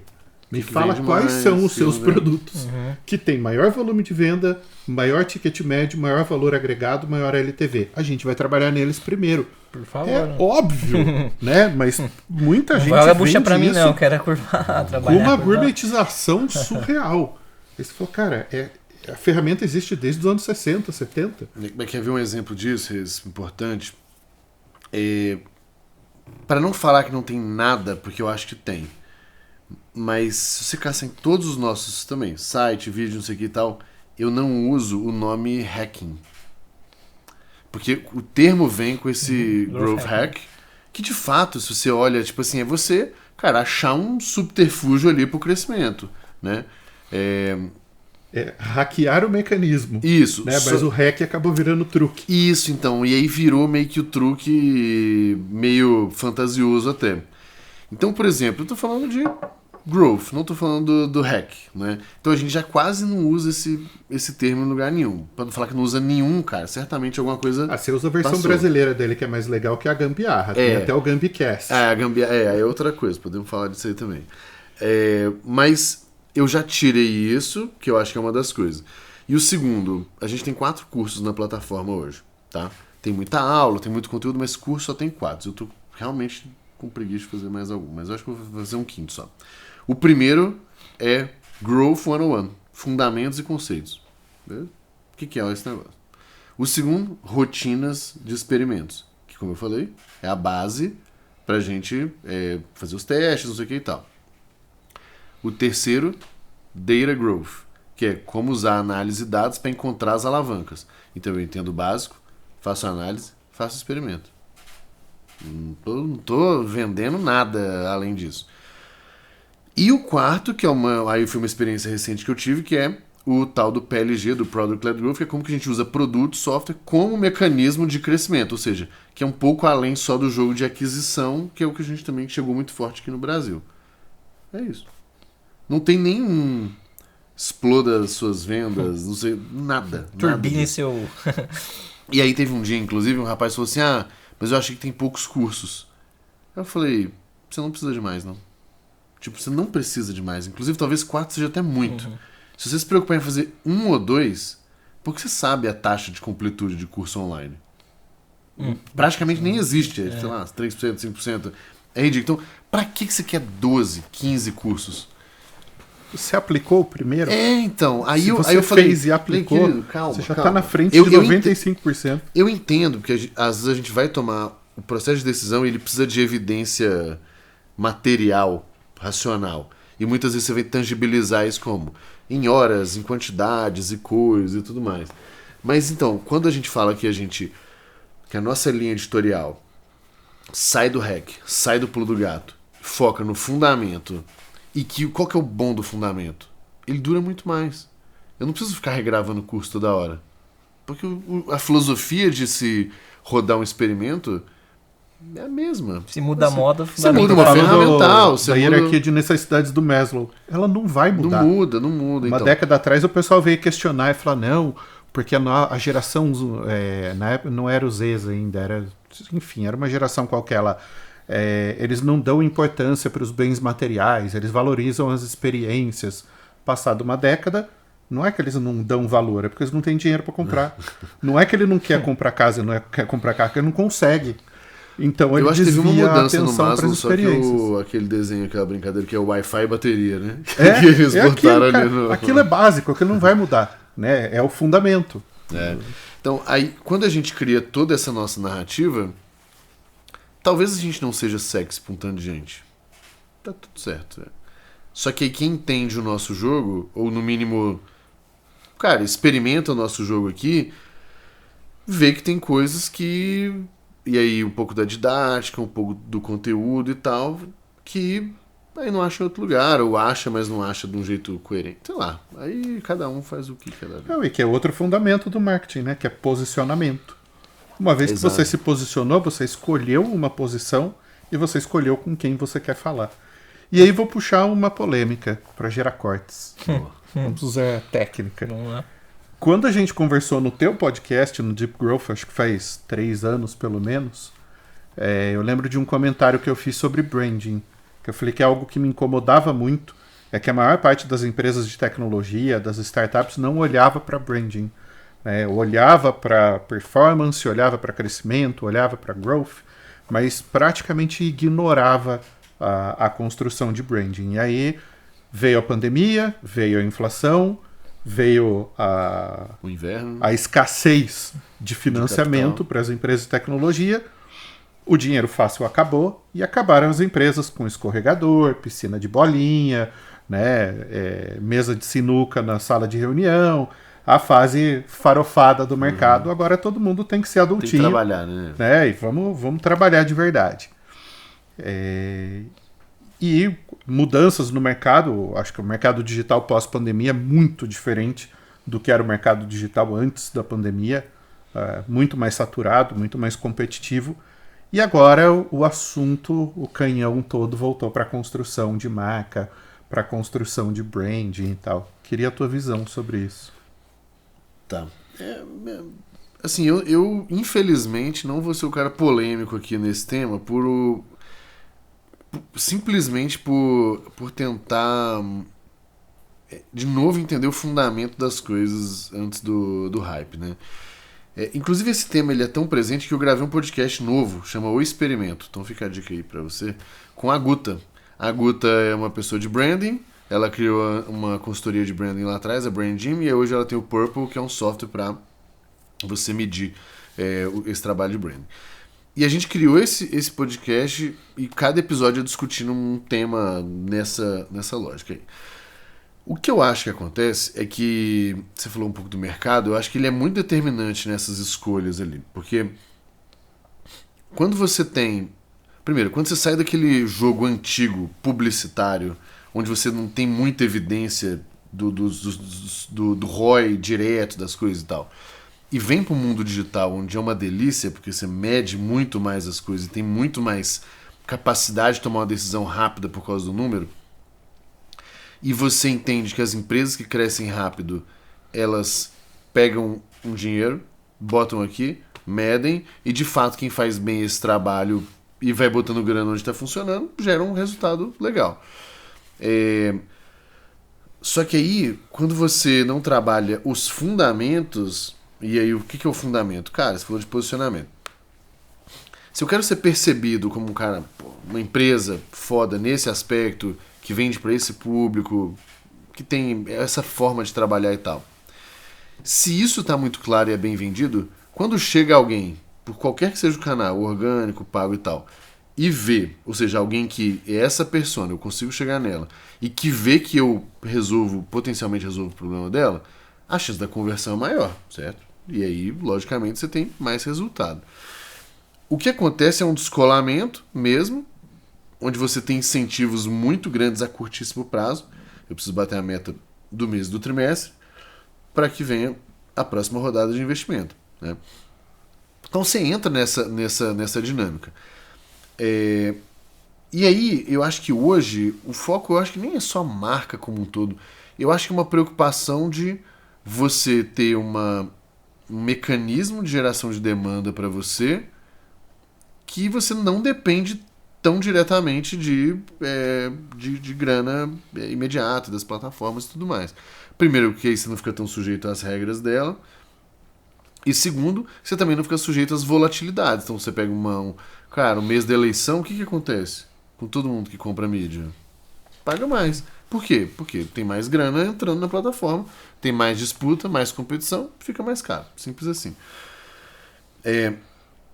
Então, de novo, se a gente vai lá no fundamento da coisa, é uma marca boa, que é bem percebida, que é confiável, que tem credibilidade, que se conecta com o público, que passa a mensagem que ela quer passar, tem um efeito em conversão direto. Não é de agora isso. Não é de Isso agora. de sempre.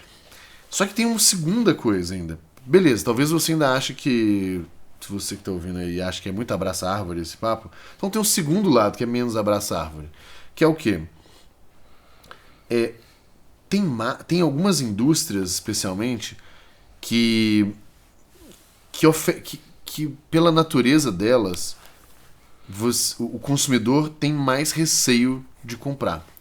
Vou dar um exemplo. Vou dar 3 exemplos. No caso da Singu, qual que era o receio da pessoa? Ela ia lá no celular, para quem não sabe como funciona. Ela ia no celular, pedia, sei lá, uma manicure para ir na casa dela. Uma pessoa que ela não conhece entra dentro da casa dela com um equipamento que ela não... Um alicate que ela não sabe se está esterilizado ou não, que pode ter hepatite B, HIV. E ela fala assim, cara, será que esse negócio é seguro? Não vou pedir. Então, esse é um exemplo. Segundo exemplo, quanta fraude financeira a gente não vê por aí? Tá?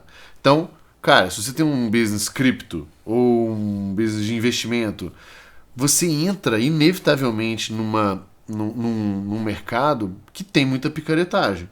Então, o processo de tomada de decisão nesse tipo de mercado, ele vai priorizar o que é mais conhecido por esse conforto, por essa segurança. Né? Que é um outro mercado muito problemático, que o Reis eu sei que gosta muito, o mercado de auto. Né? Quando a gente fala de carro, a gente tem pilantragem do início ao fim da jornada. Desde a autoescola, passando pela concessionária, passando pela compra do usado, passando pela oficina, passando por qualquer coisa tem pilantragem. Não estou falando que todo mundo é pilantra, mas estou falando que existe muita pilantragem. Então, se eu vou entrar no business de carro, eu ter uma marca que não passa segurança para as pessoas, numa indústria, numa dinâmica do mercado que todo mundo já teve a perna passada, né? Já foi passada a perna alguma vez, é um problema. E agora o exemplo mais recente, que eu sei mais ou menos de perto por causa da minha sócia. O que um 2-3 milhas fez com o mercado? Você associa milha com fraude. Uhum. Então, se você tem uma empresa que tem uma dinâmica de venda de passagem, milha e tal, você pode ter nunca tido um problema na sua vida. Uma outra empresa do mercado sujou esse mercado como um todo. Então, para você conseguir vender agora, você tem que, se esforçar o dobro em parecer seguro, porque alguém cagou, fez alguma besteira e estragou esse negócio. Vai anos aí para consertar. Anos. Então, qual que é a lógica da coisa? Nesses casos, todos que eu falei, marca é alavanca de crescimento. Simplesmente porque se você não tem, as pessoas não confiam e não compram. Né? Uma vez me mandaram nos stories, eu fiz uma brincadeira que é assim...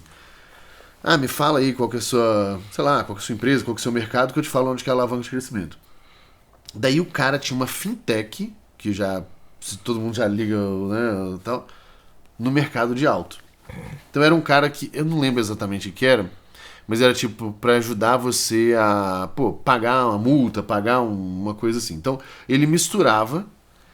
Cara, então eu respondi assim, esses 2 mercados eles estão repletos de fraudadores. Então, eu apostaria que o grande desafio que você tem é parecer confiável. Então, provavelmente, investir em marca aqui é uma alavanca de crescimento para você. E aí postei lá no story, não faço a menor ideia. Aí ele me respondeu, exatamente isso. A gente tem muita visita. Por quê? Porque, cara, às vezes o cara, ele precisa vender o carro dele. Ele não consegue vender se estiver com multa. Ele precisa pagar a multa. Só que ele está vendendo o carro porque ele não tem o dinheiro. Então o que ele faz? Pronto, ele não consegue vender o carro, ele não fica com a grana, ele está enrolado. E vem uma promessa de, financia aqui sua multa, eu pago para você. É bom, mas e se for um golpe? Eu estou botando meu carro no meio da história, estou fazendo um empréstimo, é muito esquisito. E aí o cara falou, exatamente, velho, o nosso discurso é muito bom, tem muita gente com esse problema, só que as pessoas chegam e não confiam, e não convertem. Então, pra quem achou que a primeira lógica era abraçar a árvore demais, cara, esse aqui é inegável, né? E tem questões de vantagem competitiva, tem questões até de atração de talentos, cara. Você trazer gente prodígio e que tá bem na vida, bem empregado, ele quer trabalhar no lugar que ele entende que aquilo ali vai levar mais valor para ele. Bons, Exato. E aí o que acontece? Você vai trabalhar numa empresa que você nunca nem ouviu falar, que parece um fundo de quintal lá, pelo que você viu ali, ou uma empresa sexy do hype, que parece que está crescendo, que investe nas pessoas e que toda hora está em destaque de alguma forma e que parece que está crescendo mais. É marca, cara.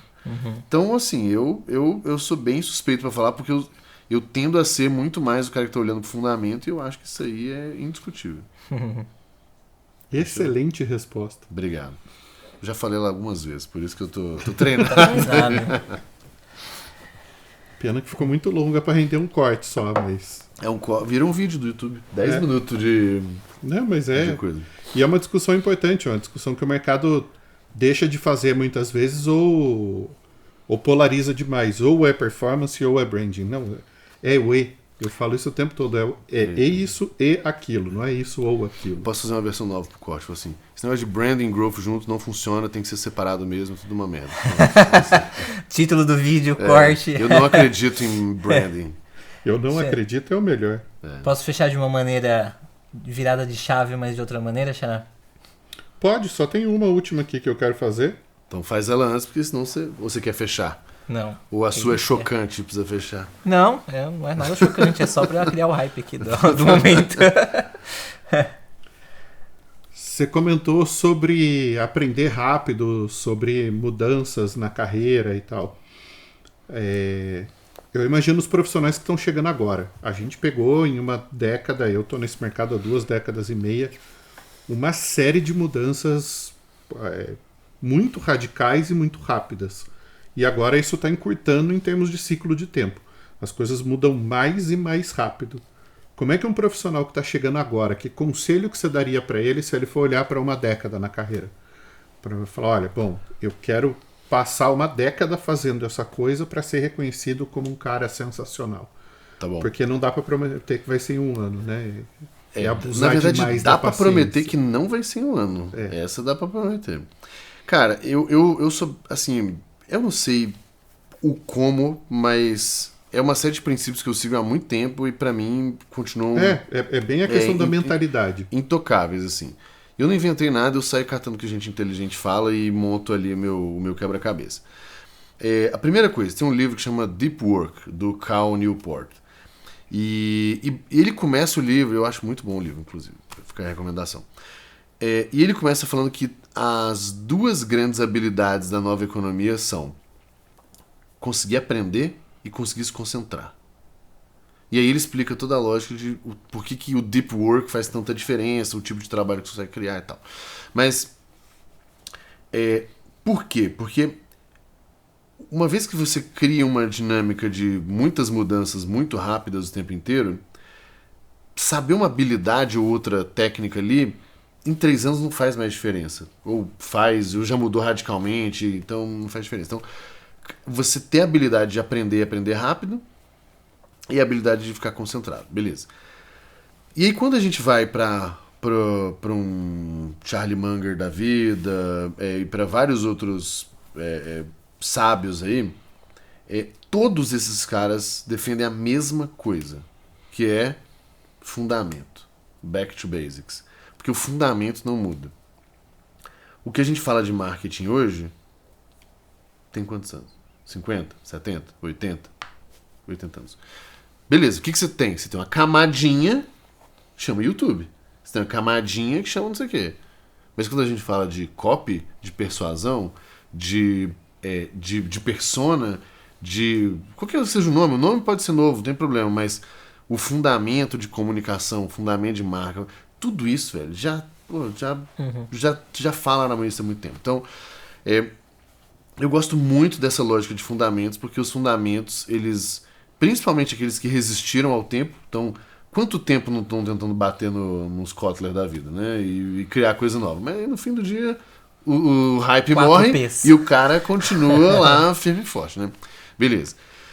Então, eu acho que se a gente combina essa lógica de conseguir aprender jeito mesmo, assim, método de aprendizagem, e aí eu tenho um artigo no meu LinkedIn que é exatamente que foram alguns anos meus estudando sobre aprendizagem, o meu compiladão lá chama Hackeando o Processo de Aprendizagem, esse foi meio clickbait mesmo, tá?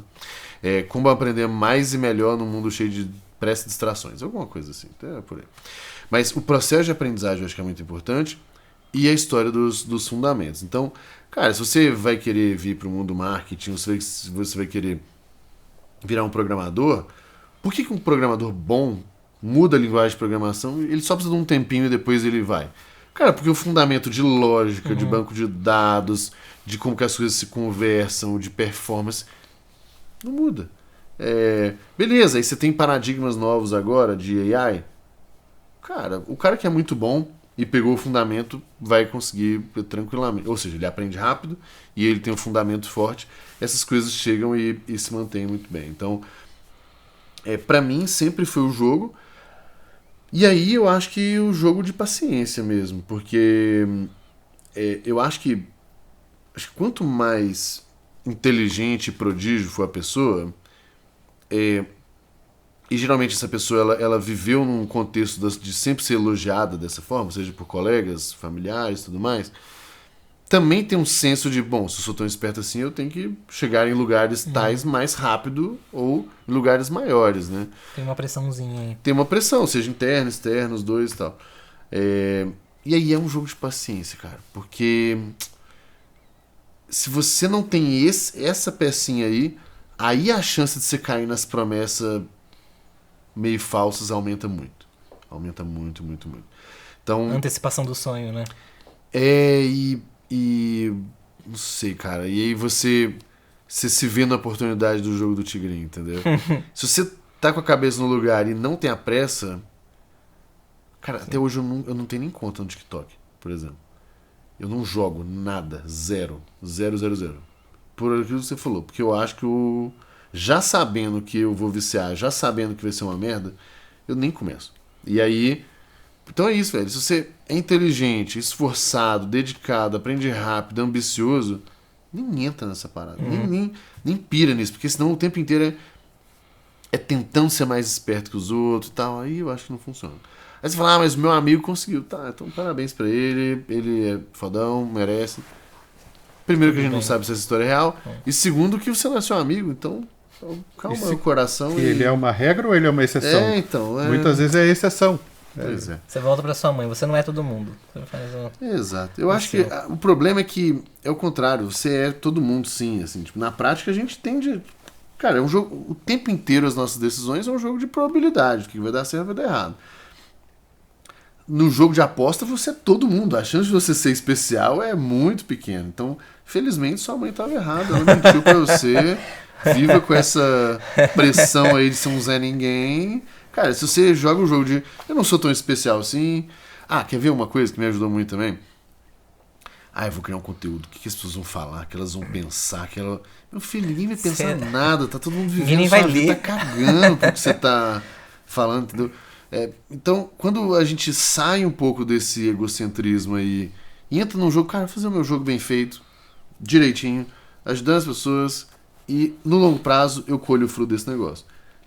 Pra mim é esse o jogo, não tem segredo nenhum. O difícil é a paciência pra fazer esse negócio. Entendeu? O Camilo Coutinho, que é amigo meu que é especialista em vídeo, ele fala uma frase que eu gosto demais. Se você sabe o que você tá fazendo, não é uma questão de si, mas quando. O Mota, que é um outro amigo nosso ali do mesmo grupo, ele tatuou no braço. Ele criou uma empresa, bootstrap, levou a empresa num faturamento de 200 milhões de reais, depois vendeu a empresa, ele falou, eu sabia que ia dar certo, não era uma questão de si, era uma questão de quando. Né? Foi mais rápido até do que ele imaginava, mas deu certo. E é um pouco dessa visão que falta. Tá todo mundo tão viciado na coisa do curto prazo que não consegue mais enxergar as coisas que não mudam. Não, e assim, se eu falar que eu não tenho vontade, eu tô mentindo. Tenho vontade de um tanto de coisa. Inclusive, tem uma história curiosa que é o seguinte: com a venda da RD, eu tinha algumas ações lá e eu ganhei um bom dinheiro. Um dinheiro que eu nunca tinha visto na minha vida, inclusive. Em um ano, no cravado, eu só gastei, tipo assim, eu só fiz uma coisa com o dinheiro. Fui comprar 2 cadeiras de escritório. Só. Tudo bem, caríssimas, mas só 2 cadeiras de escritório. E mais nada. Porque aquela sensação De ter um... de não precisar preocupar em pagar a conta do mês que vem era tão deliciosa que eu falei assim, velho, isso aqui é muito melhor do que trocar de carro, não sei o que e tudo mais. E aí, no fim das contas, cara, me deu a paz de espírito, de abrir empresa, de tomar risco. Então, de um tanto de coisa que... Mas tem que ter calma, velho. Tem que ter paciência. É difícil mesmo. Isso te dá um privilégio de você fazer o seu trabalho com seus princípios sem pensar em pagar a conta. Isso é uma liberdade sem tamanho. Exatamente. Nosso tema aqui é sobre game changers, né? Sobre viradas de chave aí, mudanças de jogo. Eu queria, em vez do passado, pro futuro. O que você acha que, com o seu trabalho, com seus princípios, o que você acha que é um próximo marco aí que Gabriel Costa vai alcançar ou quer alcançar? Cara, a minha visão, quando eu criei o GLA, o GLA ele começa como um programa de mentoria para ajudar os líderes que estavam com uns pepinos ali no dia a dia, né? Fiz isso 1 vez, 2 vezes, 3 vezes, 4 vezes, enfim, foram 15 turmas ali daquele negócio. Aí depois eu criei a comunidade, vai aumentando. E aí eu entendi que se eu fizesse um bom trabalho de educação, direito, decente, sem pressa e tudo mais, a próxima geração inteira de líderes de marketing, growth e tal, seriam meus alunos. E aí isso me dá um poder político muito grande. Porque se todos os donos da caneta forem meus alunos, tiverem passado numa jornada pedagógica comigo, e aí o lance da reciprocidade e tudo mais, eu falei, cara, eu, além de ter feito um bom trabalho, eu crio, né, é muito mais fácil criar negócio depois. Então eu criei essa missão, que inclusive copiaram aí depois, mas tudo bem, de formar a próxima geração de líderes de marketing growth do Brasil. Por entender que, por ter esses princípios menos fantasiosos, mais estruturados e tal, cara, eu acho que se os meus alunos chegarem lá, teremos uma capacidade de transformação grande, e esse é o lado meio bonito do discurso, e é verdadeiro, mas meio bonito. E o lado mais egoísta, que é, eu tenho muito poder.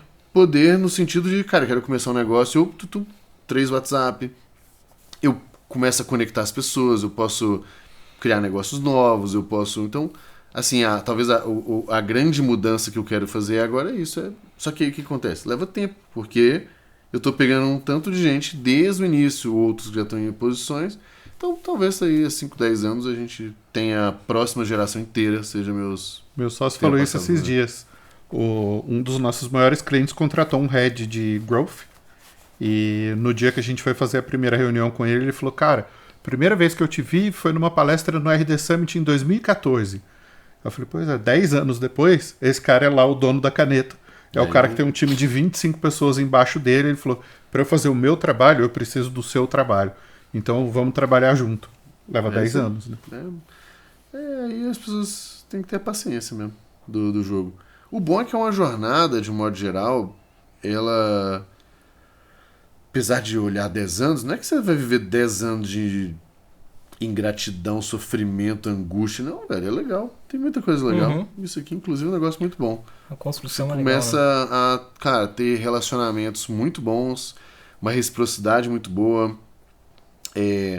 Hoje, assim como o Reis, né? Quando a gente começa a ter essa rede, especialmente de quando você não estava tão bem assim, né? Então, ontem mesmo eu trombei com o Nol, com o Rodrigo Nol, e aí eu vou pra Brasília amanhã e ele também vai estar lá num evento e tal. Eu falei assim, cara, eu trombo os meus amigos hoje mais fora de São Paulo, nos eventos, em aeroporto. Você falou do Camilo Coutinho? Uma vez nos trombamos em aeroporto, nosso voo atrasou, ficamos umas 3 horas junto lá. Cara, aí você vai juntando esse tanto de perrengue aí, pô, fica um negócio muito, muito mais verdadeiro, muito mais legal, só que leva tempo. É isso. Aquela sabedoria estoica, né? curta a jornada, não o destino. Né? É importante onde você quer chegar, mas se você curtir o caminho até lá, a viagem fica muito mais legal. Então, os desafios do dia a dia é que vão dando essa casca para depois chegar lá e poder passar isso para frente, que eu acho que é a grande missão. Né? É a tua missão, é a nossa missão aqui no podcast. A Traction tem comunidade, eu tenho escola também. Então, assim, é você, uma vez que você chega num determinado lugar, é ajudar outras pessoas a chegarem lá também. Né? Acelerar o caminho das outras pessoas. É isso aí. E aí você vê as coisas acontecendo, porque vários dos meus alunos já chegaram em posições nesse lugar que eu quero que todo mundo chegue. E já é muito legal. Então, de fato, você já... Assim, todo dia a gente coleta os frutos aí das coisas que a gente vem plantando há muito tempo. Então, sei lá, é isso aí. É abaixar a cabeça e trabalhar. A vida é boa, cara. Não posso reclamar, não. Pô, ficar criando conteúdo aqui, ó. 1h30 conversando. Mineiro, obrigado pela participação, obrigado pelo trabalho que você está realizando aí também no mercado de growth de marketing. Isso ajuda, obviamente, toda a cadeia aí de pessoas que estão nesse mercado. E quer fazer algum agradecimento? Só agradecer a oportunidade inversa. Boa. 3 anos atrás eu tava lá no Deep Você Growth. foi gravar escutei esse comigo. podcast, viu? Oi? Foi muito bom esse Muito bom, podcast. muito bom mesmo. Recomendo. Vamos botar Não, lá. e esses dias eu tava ouvindo, acho que tava cozinhando para as crianças e tava ouvindo. Minha filha passou na cozinha assim, pai, você tá se ouvindo? Eu falei, não, é que eu vou entrevistar o Mineiro e eu tô ouvindo a conversa para lembrar do que a gente falou e puxar ganchos e coisa e tal. Ela, ai, que paciência. Eu falei, respeito. É trabalho, né? Você é trabalho. Tem que fazer. E aquela história, é um trabalho que a gente gosta de fazer. Exato. Né? Você se realiza fazendo aquilo. Eu, por mim, se eu pudesse, eu só ficava conversando com os outros gravando. O dia inteiro. Fácil, bom demais. É o que eu falo, eu trabalho na consultoria porque eu tenho boleto para pagar. Se eu pudesse, eu só dava aula. Sem olhar o WhatsApp Dava aí, aula do sem ver o que podcast. tá acontecendo de problema. Bom, nossa, o problema é que depois quando eu saio é um inferno, mas tudo bem. É um print que me mandaram do Google outro dia que eu achei ótimo. Qual profissão não faz reunião? Eu falei, eu quero essa aí. Valeu, gente. Obrigado. Foi um prazer, como sempre. Convidem em breve. Vamos gravar umas coisas a mais aí, vai. Bora? Depois a gente pensa aí o que Vai nós ser um vamos prazer. fazer. Valeu. Obrigado, menino.